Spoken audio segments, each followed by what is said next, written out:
조선의 왕 경종이 게장을 먹고 죽었습니다. 재위 고작 4년 만이었습니다. 그런데 소름 끼치는 사실이 있습니다.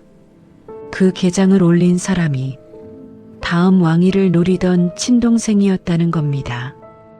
의관들이 독약과 같다며 울며 말렸지만 동생은 형의 입에 직접 약을 밀어 넣었습니다. 과연 실수였을까요? 아니면 왕이 되기 위한 가장 잔혹한 선택이었을까요? 구독과 좋아요 눌러주시고 흑야담의 식구가 되어주세요. 이야기를 시작합니다. 이 이야기를 제대로 이해하려면 경종이 어떤 인물이었는지 먼저 알아야 합니다. 경종은 태어날 때부터 비극을 안고 있었습니다. 그의 어머니는 장희빈, 조선 역사상 가장 유명한 악녀로 불리는 여인이었죠. 장희빈은 숙종의 총애를 한 몸에 받았습니다. 미천한 역관 집안 출신이었지만 빼어난 미모와 총명함으로 왕의 마음을 사로잡았습니다. 궁녀에서 후궁으로, 후궁에서 왕비로 그녀는 조선 역사상 전무후무한 신분 상승을 이뤄냈습니다. 하지만 그 사랑은 오래가지 않았습니다. 숙종은 변덕이 심한 왕이었거든요. 사랑할 때는 하늘 끝까지 올려주지만 그 사랑이 식으면 지옥 끝까지 떨어뜨리는 사람이었습니다. 숙종의 마음이 인현왕 후에게로 돌아갔습니다. 장희빈은 질투에 미쳐갔죠. 인현왕 후를 저주하는 굿을 했다는 이야기도 전해집니다. 결국 장희빈은 인현왕 후를 저주했다는 죄목으로 사약을 받게 됩니다. 경종이 14살 때의 일이었습니다. 아들이 보는 앞에서 어머니가 사약을 마셨습니다. 독약이 목을 타고 넘어가는 순간 장희빈의 눈에서 눈물이 흘렀습니다. 그녀는 아들을 바라보았습니다. 무슨 말을 하고 싶었을까요? 하지만 아무 말도 하지 못했습니다. 입에서 피가 흘러나왔고 그녀는 그대로 쓰러졌습니다. 14살 소년의 눈에 그 장면이 어떻게 비쳤을까요? 어머니가 독약을 삼키고 입에서 피를 흘리며 쓰러지는 모습을 본 아이의 마음이 어땠을까요? 그 충격은 평생 그를 따라다녔습니다. 그날 이후 경종은 변했습니다. 말수가 줄었고 웃지 않았으며 사람을 피했습니다. 밤마다 악몽에 시달렸다고 합니다. 어머니가 피를 흘리며 쓰러지는 꿈을 반복해서 꾸었다고 하죠. 트라우마란 이토록 무서운 것입니다. 한번 마음에 새겨진 상처는 시간이 지나도 사라지지 않습니다. 오히려 곪아서 더 깊어지죠. 경종은 평생 그 상처를 안고 살았습니다. 어쩌면 그는 왕이 되고 싶지 않았을지도 모릅니다. 하지만 운명은 그를 왕자로 밀어넣었습니다. 경종에게는 또 하나의 문제가 있었습니다. 후사가 없었다는 것입니다. 왕비와의 사이에서 아이가 태어나지 않았습니다. 소문이 궁궐 안팎으로 퍼졌습니다. 왕이 병이 있다고, 남자로서의 기능에 문제가 있다고, 이 소문의 근원을 추적하면 흥미로운 이야기가 나옵니다. 경종이 어렸을 때 아버지 숙종이 장희빈에게 화가 나서 어린 경종을 발로 찼다는 기록이 있습니다. 그때 다친 것이 평생 후유증으로 남았다는 설이 있죠. 사실인지 아닌지는 지금도 알 수 없습니다. 다만 확실한 것은 경종이 왕위에 오른 뒤에도 후사 문제가 해결되지 않았다는 점입니다. 왕에게 후사가 없다는 것은 어떤 의미일까요? 단순히 대를 잇지 못한다는 문제가 아닙니다. 왕권이 흔들린다는 뜻입니다.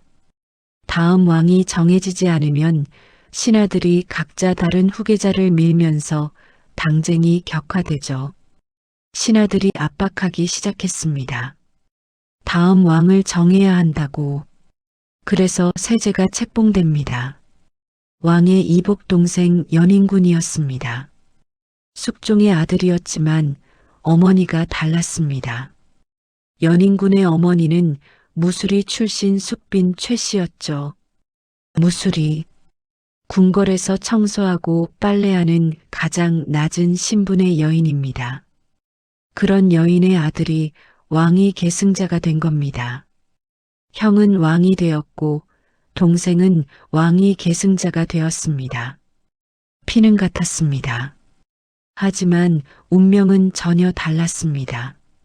그리고 그 다른 운명이 두 형제 사이에 보이지 않는 균열을 만들었습니다. 여기서 한 가지 질문을 던져봅니다. 경종은 동생을 어떻게 바라보았을까요? 기록에 따르면 경종은 동생을 아꼈습니다. 세제 책봉도 흔쾌히 받아들였죠. 하지만 그것이 진심이었을까요? 사람의 마음이란 참으로 복잡한 것입니다.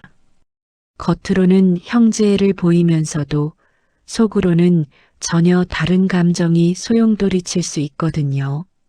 자신은 병약하고 후사도 없습니다.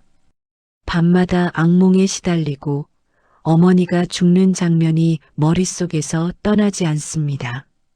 그런데 동생은 건강하고 야망이 넘칩니다. 자신이 죽으면 저 동생이 왕이 됩니다.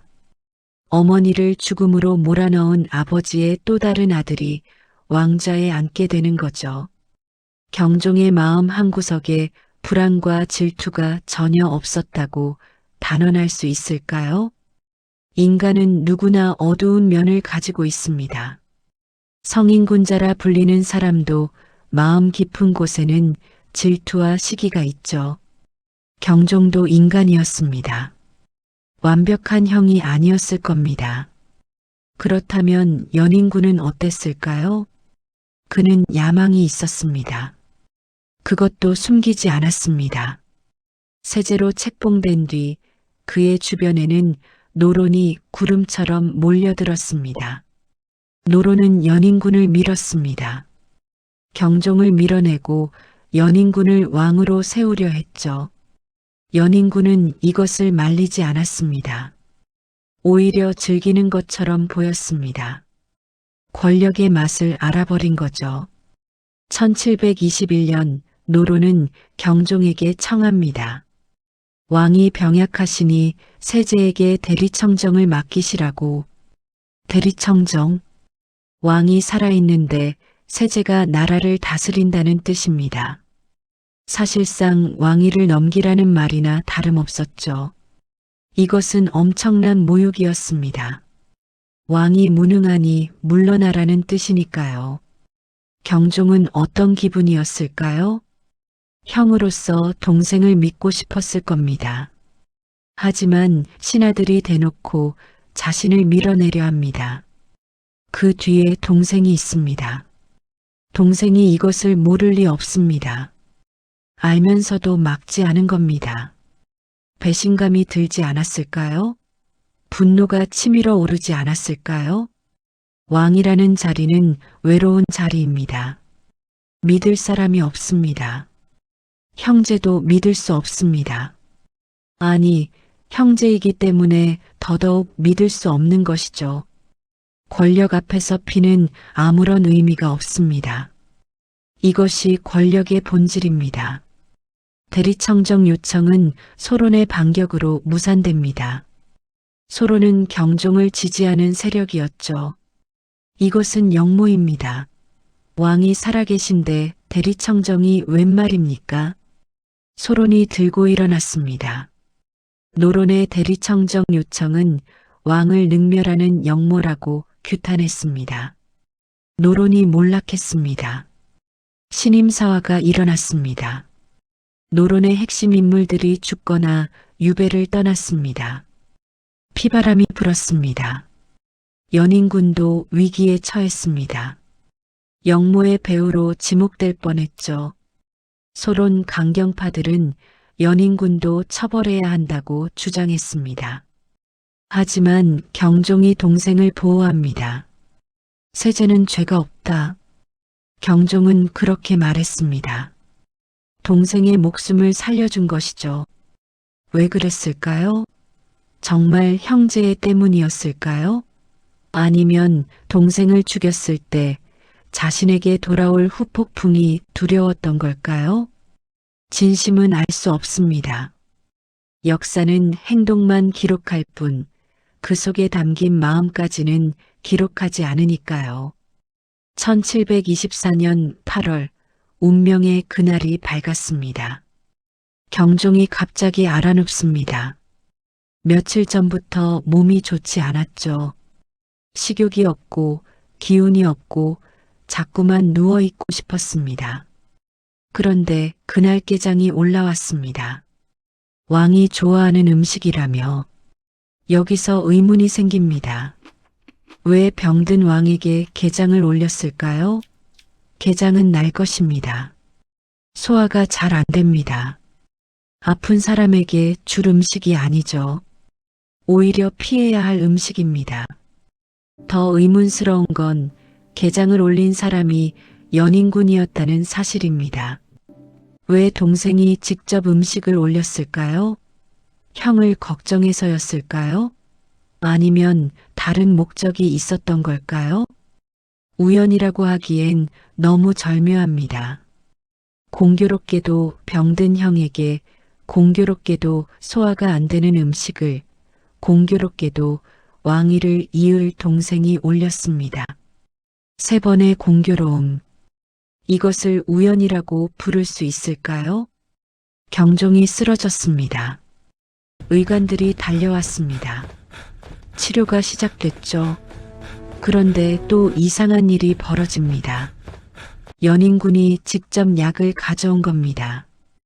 인삼과 부자가 들어간 약이었습니다. 의관들이 반대했습니다. 아니, 반대 정도가 아니었습니다. 울면서 말렸습니다. 전하, 이 약을 쓰시면 아니 됩니다.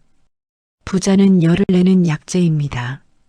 몸을 뜨겁게 만드는 약이죠. 열이 있는 환자에게 부자를 쓰는 것은 불에 기름을 붓는 것과 같습니다. 의학의 기본 중 기본입니다.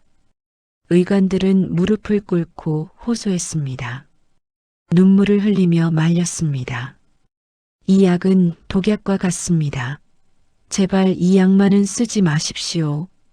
하지만 연인군은 듣지 않았습니다. 형님을 살리기 위한 것이다. 내가 책임지겠다. 그는 직접 형의 입에 약을 밀어 넣었습니다.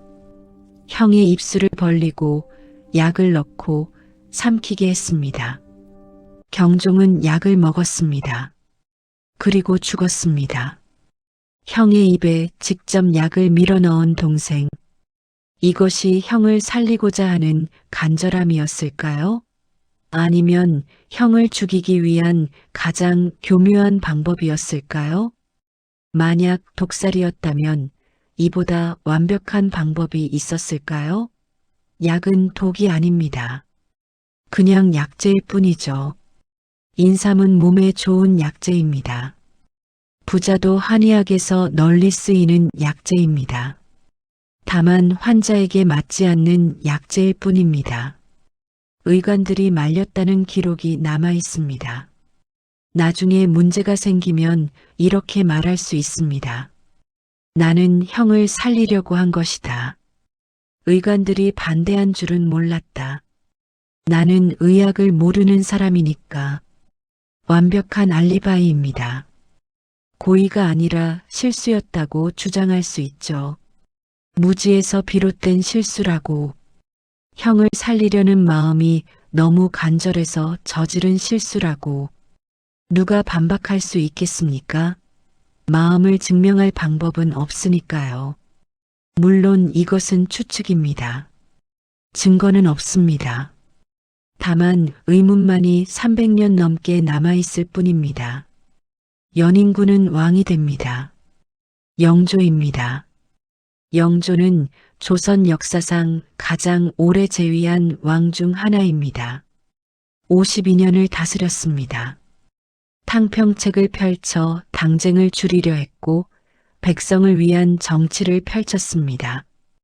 균역법을 시행해 백성의 군역 부담을 줄였습니다. 성군이라 불렸죠. 하지만 그의 평생에는 그림자가 따라다녔습니다. 형을 죽였다는 의혹이었습니다. 영조 재위 기간 내내 이 의혹은 사라지지 않았습니다. 소론 강경파들은 계속해서 문제를 제기했습니다. 경종을 독살한 자가 왕 노릇을 하고 있다. 영조는 분노했습니다. 이 의혹을 제기하는 자들을 가혹하게 처벌했습니다. 영모로 몰아 죽였습니다. 한두 명이 아니었습니다. 수십 명, 수백 명이 이 의혹 때문에 죽었습니다. 그런데 이상하지 않습니까? 정말 결백하다면 그렇게까지 민감하게 반응할 필요가 있었을까요? 결백한 자는 떳떳합니다. 의혹에 차분하게 대응하죠. 증거를 제시하고 논리적으로 반박합니다. 하지만 죄가 있는 자는 다릅니다. 의혹이 제기될 때마다 불안해집니다. 과잉 반응을 보입니다. 의혹을 제기하는 자를 없애버리려고 합니다.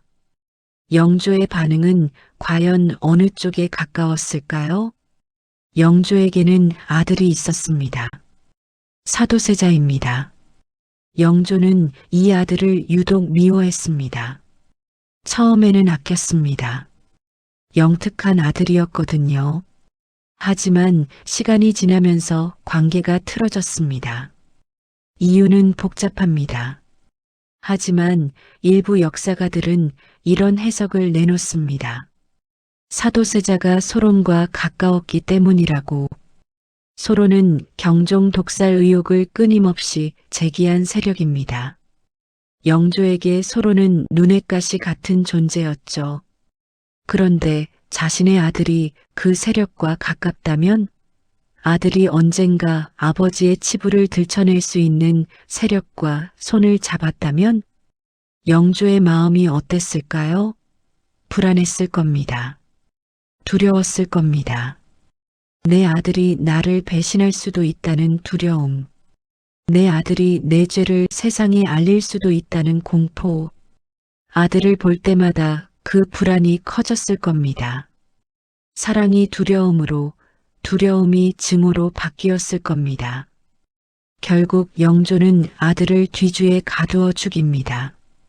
쌀을 담는 나무 괴짝에 아들을 가두었습니다. 문을 못으로 박았습니다. 아들은 그 안에서 8날을 버텼습니다. 물도 없이, 음식도 없이, 그리고 굶어 죽었습니다. 조선 역사상 가장 끔찍한 비극 중 하나입니다. 형을 죽였다는 의혹을 받는 남자가 자기 손으로 아들을 죽였습니다. 인간의 광기란 이토록 깊고 어두운 것인가 봅니다. 한번 피를 본 자는 계속 피를 보게 됩니다. 그것이 권력의 저주입니다. 권력을 잡기 위해 형을 죽였다면 그 권력을 지키기 위해 아들도 죽일 수 있는 것이죠. 경종은 정말 독살당한 걸까요? 확실한 증거는 없습니다. 300년이 지난 지금 진실을 알 방법은 없습니다. 다만 정황은 있습니다. 의문은 남아 있습니다. 병든 왕에게 게장을 올린 동생, 의관들이 울며 말리는데도 약을 밀어넣은 동생, 그리고 형이 숨을 거두자마자 왕위에 오른 동생. 우연이라고 하기엔 너무 많은 우연이 겹칩니다. 역사는 승자가 씁니다. 영조는 왕이 되었고 52년을 다스렸습니다. 그가 원하는 대로 역사가 기록되었습니다. 하지만 완전히 지울 수는 없었습니다. 의혹은 남았습니다. 300년이 지난 지금도 우리는 이 이야기를 하고 있습니다. 진실은 숨겨도 사라지지 않습니다. 어딘가에 남습니다. 기록 사이에, 행간 사이에, 사람들의 입에서 입으로. 그래서 묻습니다. 영조는 형을 죽인 걸까요? 아니면 살리려다 실패한 걸까요? 그날 밤 영조의 마음속에는 무엇이 있었을까요? 형을 살리고 싶은 간절함이었을까요? 아니면 왕이 되고 싶은 뒤틀린 욕망이었을까요? 어쩌면 둘 다였는지도 모릅니다. 살리고 싶으면서도 죽기를 바랐을 수도 있습니다. 인간의 마음이란 그토록 복잡한 것이니까요. 사랑과 증오가 공존하고 형제애와 야망이 뒤엉킵니다. 그 복잡한 마음이 그날 밤 약 그릇을 들게 했는지도 모릅니다. 형을 살릴 수도 있고 죽일 수도 있는 약. 그 약을 들고 형 앞에 섰을 때 영조의 손은 떨렸을까요? 아니면 굳건했을까요? 귀신보다 무서운 건 사람의 마음입니다. 권력을 향한 욕망, 형제 사이의 질투, 죽이고 싶으면서도 죽여선 안 된다는 갈등, 그 모든 것이 뒤섞여 비극이 됩니다. 경종은 죽었습니다. 영조는 왕이 되었습니다. 하지만 영조는 평생 그 그림자에서 벗어나지 못했습니다. 형을 죽였는지 아닌지 그건 본인만 알겠죠. 아니, 어쩌면 본인조차도 몰랐을 수 있습니다. 자신의 진짜 마음을 아는 것이야말로 가장 어려운 일이니까요. 영조는 83세까지 살았습니다. 52년을 왕으로 지냈습니다. 하지만 그 긴 세월 동안 단 하루도 편하지 않았을 겁니다. 형의 그림자가, 아들의 그림자가 그를 따라다녔을 테니까요. 그것이 권력의 대가입니다. 왕좌에 앉기 위해 치러야 하는 값이죠. 오늘 밤 이야기는 여기까지입니다. 다음 밤에도 조선의 숨겨진 어둠을 들려드리겠습니다. 흑야담이었습니다.